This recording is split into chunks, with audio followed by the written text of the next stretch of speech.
Don't worship other gods.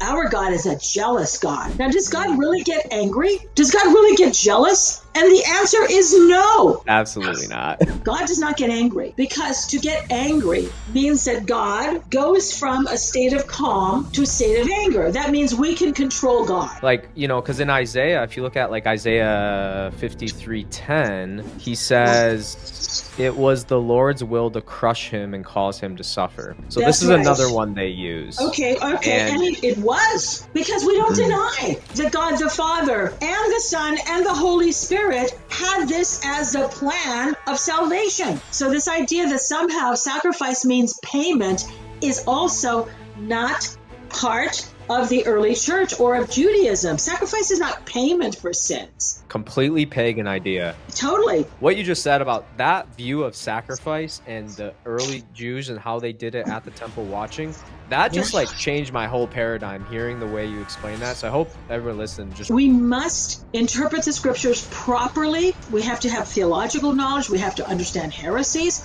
We have to understand that just because you're reading the Bible doesn't mean you're understanding it correctly. All heresies sound somewhat logical. There's always something appealing about a heresy. Nobody believes in a heresy because it doesn't make sense. And when they set up that whole sacrificial system, not because his wrath had to be appeased. That's a very pagan notion. Exactly. We never see the Hebrews acting in a way or offering sacrifices to appease the wrath of God. Where is that ever in the Old Testament? How could the Father, who is pleased with the Son, turn away from the Son, especially at that moment? This may be the single most misunderstood verse in the whole Bible. I think it is.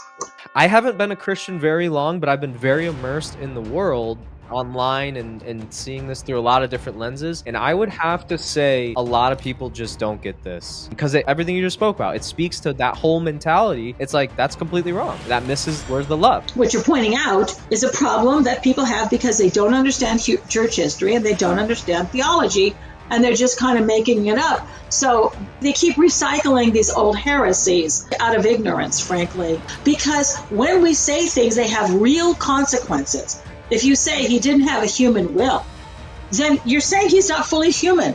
That's a big deal.